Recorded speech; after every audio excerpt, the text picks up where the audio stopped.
మనం మన పండుగల గురించి ఎలా మన ఫ్రెండ్స్‌కి ఎక్స్‌ప్లెయిన్ చేసుకుంటామో, వాళ్ళు గూడా బక్రీద్ పండుగ ఎందుకు చేసుకుంటారో మనం గూడా తెలుసుకోవాలి కదా!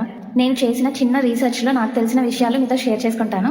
బక్రీద్ గురించి చాలా మందికి ఒక డౌట్ ఉంటుంది. అదేంటిదంటే, అల్లాకి జంతువులని ఎందుకు బలి ఇస్తారు అని చాలా మందికి డౌట్ ఉంటుంది. కానీ నిజానికి బక్రీద్ వెనుక ఉన్న అర్థం చాలా గొప్పది.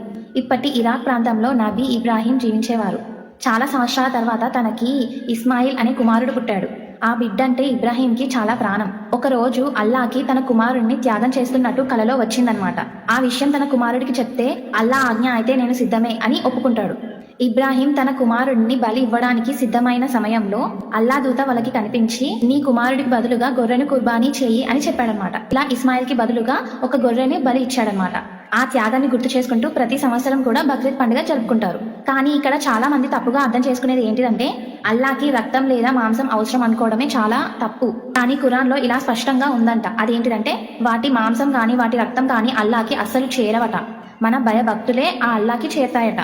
అంటే అల్లా చూసేది బలి కాదు, మనిషి మనసు మాత్రమే. ఇంకో ముఖ్యమైన విషయం ఏంటిదంటే, కుర్బానీ చేసిన మాంసాన్ని 3 భాగాలుగా చేస్తారట. ఒక భాగం పేదలకి, ఒక భాగం బంధువులకి, ఇంకో భాగం తమ కుటుంబానికి పంచుకుంటారంట. అంటే ఇక్కడ కూడా ఇస్లాం చెప్పేది ఏంటిది అంటే, మానవత్వం, సహాయం చేయడం, పంచుకోవడం. అందుకే బక్రీద్ అంటే కేవలం బలి పండుగ కాదు, త్యాగం, భక్తి, మానవత్వం గుర్తు చేసే పండుగ అన్నమాట.